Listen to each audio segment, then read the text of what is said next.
Hello बच्चों, बात करते हैं एक मैजिकल ट्रायंगल की। एक ऐसा ट्रायंगल जो एक जादू से कम नहीं है। ठीक है, इसे खोज निकाला था पाइथा नाम के एक लड़के ने, जो ग्रीस के एक छोटे से आइलैंड पर रहता था।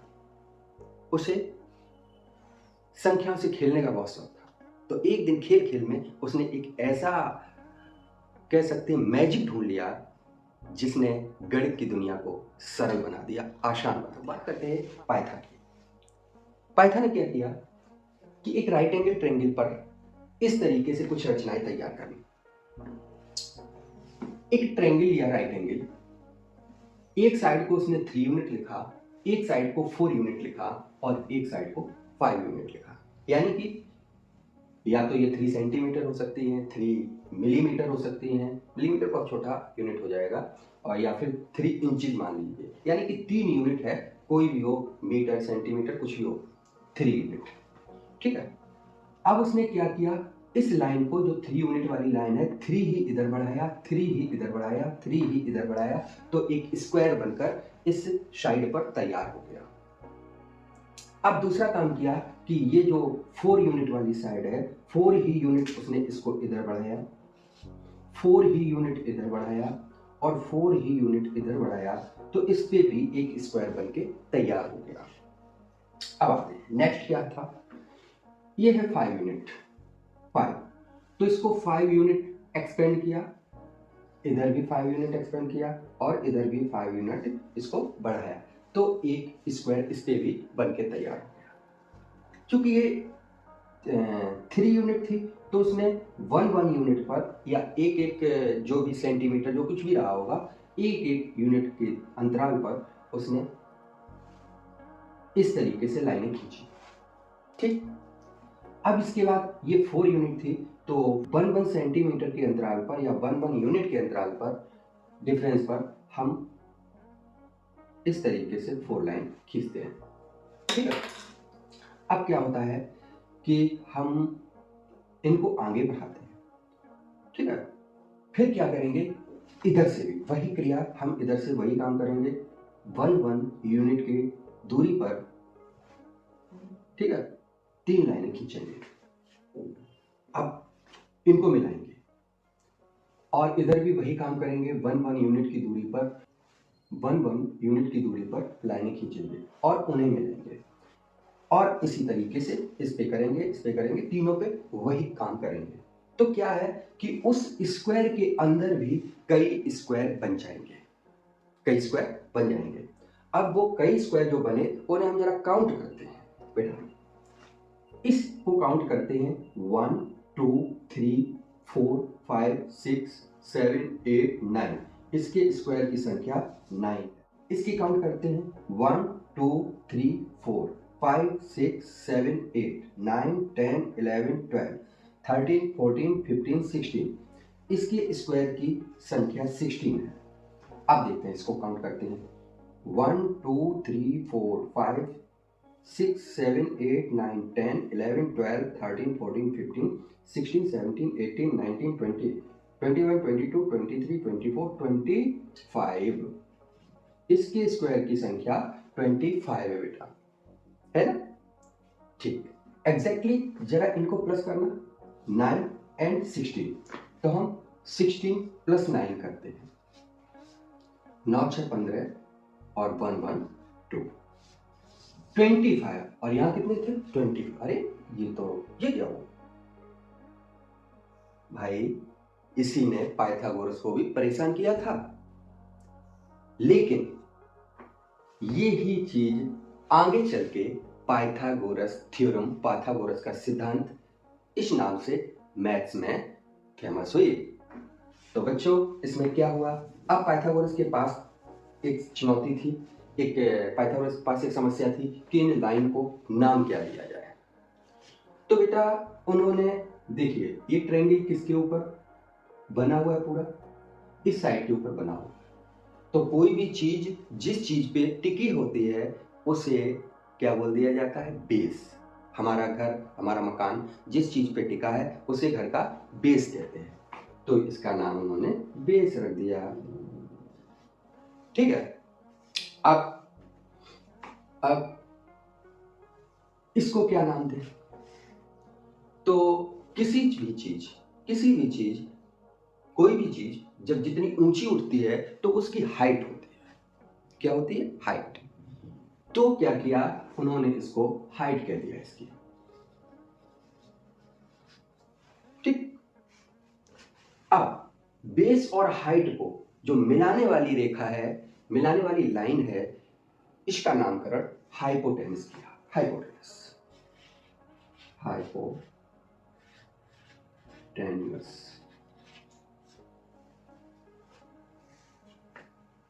ठीक है। इसका फर्स्ट लेटर बी है तो इसे बी से इंडिकेट कर देते हैं। इसका फर्स्ट लेटर एच है तो इसको एच से इंडिकेट कर देते हैं। अब भाई इसका भी फर्स्ट लेटर एच ही है, समस्या थी। अब इसको क्या कहा जाए? तो हाइट का एक सिनोनिम या पर्यायवाची होता है एल्टीट्यूड। कंफ्यूजन को दूर करने के लिए हाइट को हटा दिया गया, इसको बोल दिया गया एल्टीट्यूड। अब भाई इसको भी हाइट लिया जाता, ये भी एच होता, ये भी एच होता, बहुत कंफ्यूज करता कि एक्चुअल में ये एच कौन सा है, हाइपोटेनस वाला है या हाइट वाला है। तो हाइट की जगह एक दूसरा वर्ड यूज कर दिया गया इसमें, एल्टीट्यूड, और इसको इंडिकेट कर दिया गया ए से। तो बन गया। अब देखो इस फिगर को जब हमने ध्यान से देखा तो इसमें जो एल्टीट्यूड का पर स्क्वायर की संख्या जो थी, एल्टीट्यूड पर स्क्वायर की जो संख्या थी और बेस पर जो टोटल स्क्वायर की संख्या थी, तो हम इस पे ऐसा स्क्वायर लगा देते हैं। वो किसके इक्वल थी? वो इक्वल थी हाइपोटेनस पे जो स्क्वायर बने हुए थे, तो हम इसको बना देते हैं एच स्क्वायर, यानी कि A square plus B square is equal to H square. या फिर हम लिख सकते हैं इसको H square is equal to A square plus B square. इसको दोनों तरीके से लिखा जा सकता है बच्चों, ये जीवन भर आपके काम आने वाला है। इसको दिमाग में बिठा लीजिए, A square plus B square is equal to H square, या फिर H square equal to A square plus B square. अब यहां पर ए फॉर एल्टीट्यूड, ठीक है, A for altitude, B for base, ये बी है, ये ए है, और एच फॉर हाइपोटेनस। याद रख लीजिए इसको। मुझे लगता है ये फॉर्मूला कैसे बना आपको यहां पर समझ में आया होगा। अब चलते हैं इसके कुछ एग्जाम्पल सॉल्व करते हैं। भाई एग्जाम्पल के बिना कोई भी चीज समझ में नहीं आती है, तो इसको हम एक एग्जाम्पल में यूज करते हैं। चलिए चलते हैं।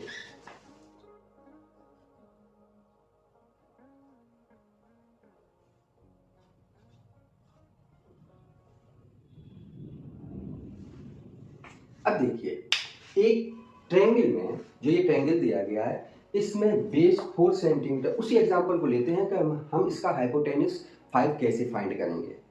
ठीक है, तो किसी ट्रायंगल में अगर दो साइड दी हो तो पाइथागोरस का जो फॉर्मूला था उसकी यूज करके हम थर्ड साइड को फाइंड कर सकते हैं।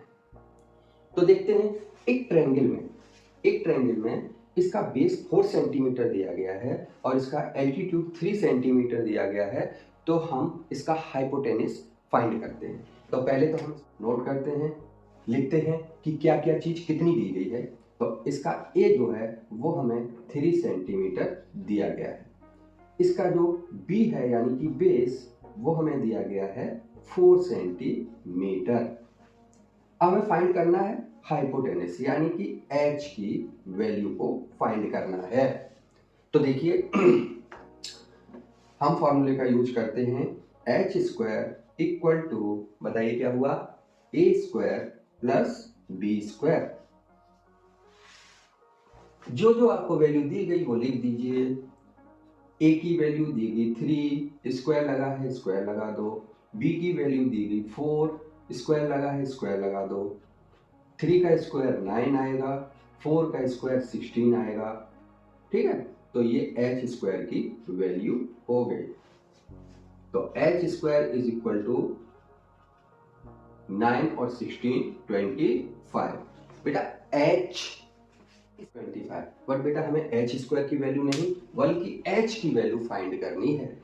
तो h की वैल्यू फाइंड करने के लिए इस स्क्वायर को हटाना पड़ेगा। तो बेटा h स्क्वायर कैसे हटाएंगे? तो h को उठा के इधर ले जाओ। जब भी कोई स्क्वायर दूसरी तरफ जाता है इक्वेशन के रूल से तो वो रूट में बदल जाता है। और कोई रूट जब दूसरी तरफ जाता है तो वो स्क्वायर में चेंज हो जाता है, इतना याद रखना है।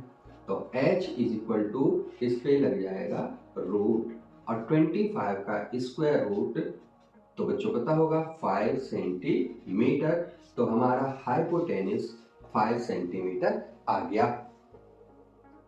अब इसी पे जल्दी से बताइए, इस ट्रायंगल की ये साइड 6 सेंटीमीटर हो, ये साइड 8 सेंटीमीटर हो, तो ये साइड फाइंड करिए कितनी होगी और कमेंट में इसका आंसर बताइए।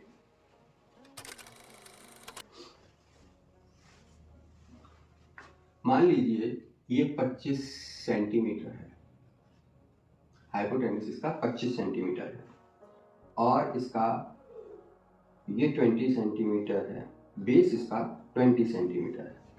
ये क्या गया, इसके एल्टीट्यूड की लंबाई निकालिए।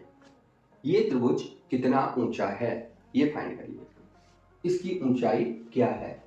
तो हमको यहाँ पर हाइपोटेनिस दिया गया बच्चों, बेस दिया गया, यही तो पहचानना मैंने है कि इसमें हाइपोटेनिस क्या है। हाइपोटेनिस को हम ऐसे पहचान सकते हैं, जो ये राइट एंगल होता है ना 90 डिग्री का, जहां पर दोनों लाइनें एकदम सीधी परपेंडिकुलर मिलती हैं, इसके जस्ट सामने वाली साइड हमेशा हाइपोटेनिस होती है। या फिर जो आपको सबसे लंबी साइड दिख रही हो वही हाइपोटेनिस है। हाइपोटेनिस हमेशा बेस और एल्टीट्यूड से लंबाई में ज्यादा होती है। ठीक है, सबसे बढ़िया तरीका है, जहां राइट एंगल बन रहा है उसके जस्ट सामने वाली साइड हमेशा हाइपोटेनिस होगी। चलिए अब हम इसका एल्टीट्यूड निकालते हैं। हाउ, कैसे निकलेगा? फॉर्मूला में कोई दूसरा फॉर्मूला नहीं, उसी को यूज करते हैं। क्या है? फॉर्मूले को पलट के रख देते हैं। कैसे रख देते हैं? पलट के। A square plus B square is equal to H square. चाहे ऐसा रख दो चाहे वैसा रख दो, कोई दिक्कत नहीं। केवल ये याद रखो, जब भी आपको हाइपोटेनिस पूछा जाए तो आप इसको ऐसा रख दो, सॉल्यूट होगी। और जब भी आपको इन दोनों साइड में से कोई साइड पूछी जाए, हाइपोटेनिस दिया गया हो, तो फॉर्मूले को पलट दो बस। ये वाला पोर्शन इधर रख दो, ये वाला इधर रख दो, उससे कोई फर्क नहीं पड़ता है। भैया तुम उधर बैठे हो, इधर आ जाओ, मैं उधर बैठ जाता हूँ, कोई दिक्कत नहीं। चलिए अब इसमें पहले हम लिख लेते हैं आखिर में दिया क्या है। इसमें बेटा b की वैल्यू यानी कि बेस 20 सेंटीमीटर एंड h की वैल्यू यानी हाइपोटेनिस 25 सेंटीमीटर दिया गया है। अब हम क्या करेंगे, पाइथागोरस के नियम से यहां लिख सकते हैं बाई पाइथागोरस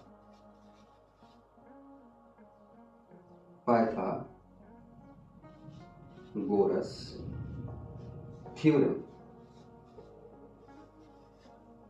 पाइथागोरस के, हिंदी मीडियम वाले बच्चे लिख सकते हैं पाइथागोरस के नियम से।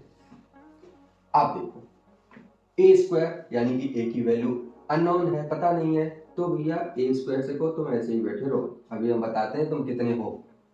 बी स्क्वायर की जगह क्या रखेंगे? बी की जगह 20 रखेंगे और 20 पे लगा देंगे स्क्वायर। इसके बाद एच स्क्वायर की जगह रखेंगे 25 और 25 पे लगा देंगे स्क्वायर। अब देखो बेटा, सबसे पहले इनके स्क्वायर खोल लेंगे। 20 का स्क्वायर कितना होता है? 400। 25 का स्क्वायर कितना होता है? 625। अभी हम आपको बताएंगे कि ऐसे नंबर्स जिनका वंस डिजिट 5 हो, यानी कि इधर से लास्ट वाला डिजिट जो नंबर 5 पे खत्म हो रहे हो, एंड हो रहे हो, उनके स्क्वायर सेकेंड्स में पता किए जा सकते हैं। अब आते हैं, हाँ, लाइक की इक्वेशन, इसको सॉल्व करेंगे।